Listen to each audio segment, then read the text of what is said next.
मोखाडा तालुक्यातील जिल्हा परिषद शाळा काकडोशी शिरसगाव येथे डॉक्टर बाबासाहेब आंबेडकर यांच्या महापरिनिर्वाण दिनानिमित्त अभिवादन कार्यक्रम पार पडला। या प्रसंगी ग्रामस्थ, शिक्षक वृंद आणि विद्यार्थी मोठ्या संख्येने उपस्थित होते। कार्यक्रमाची सुरुवात डॉक्टर बाबासाहेब आंबेडकर यांच्या प्रतिमेचे पूजन करून करण्यात आली। त्यानंतर राष्ट्रगीत, संविधान वाचन तसेच डॉक्टर बाबासाहेब आंबेडकर यांच्या कार्याचा व विचारांचे स्मरण करून मार्गदर्शनपर भाषणे झाली। शिक्षक व ग्रामस्थांनी विद्यार्थ्यांना संविधानाचे महत्त्व तसेच आंबेडकरांनी दिलेल्या सामाजिक संदेशांविषयी मार्गदर्शन केले। या कार्यक्रमास चंद्रकांत गोडे, वैभव पाटील, चंद्रकला जाधव, दीपक शेजवळ, अलका गांगुर्डे, ज्योत्स्ना गांगुर्डे, शाळेचे मुख्याध्यापक गणपत बांबळे, सहशिक्षक महादेव किलबिले सर आदी उपस्थित होते। या बातमीचा आढावा घेतला आहे आमचे प्रतिनिधी रघुनाथ गांगुर्डे यांनी। बघूयात प्रबंधभूमी महाराष्ट्र न्यूज चॅनलवर। गांगुर्डे या ठिकाणी उपस्थित झाले, त्यांचं मी शाळेच्या वतीने या ठिकाणी स्वागत करतो। आज आपल्या सकाळी 8 वाजल्यापासूनच आम्ही या टीव्हीच्या माध्यमातून डॉक्टर बाबासाहेब आंबेडकर यांना जे कार्य केलं त्या कार्याविषयी आणि त्यांच्या जीवनातील जे प्रसंग आहेत ते आपण सकाळपासून या ठिकाणी टीव्हीच्या माध्यमातून आम्ही पाहिलेले।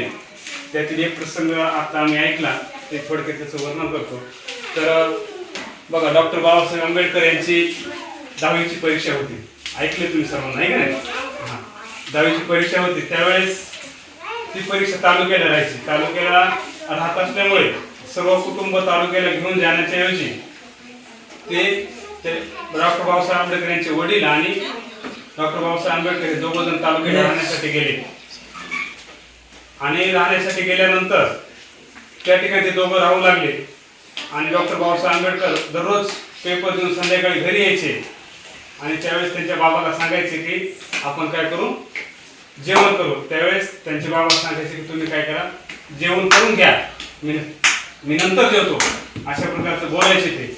आणि असं 2-3 दिवस घडलं सतत। मग त्यावेळेस डॉक्टर बाबासाहेब आंबेडकरांच्या लक्षात आलं की आम्ही जेवल्यानंतर ते आपली पहिले काय असायचे, टोपली दोरडी असायची, त्या दोरडीत काही शिल्लक राहत नाही, तर बाबा काय जेवतात, असं त्यांना प्रश्न केला।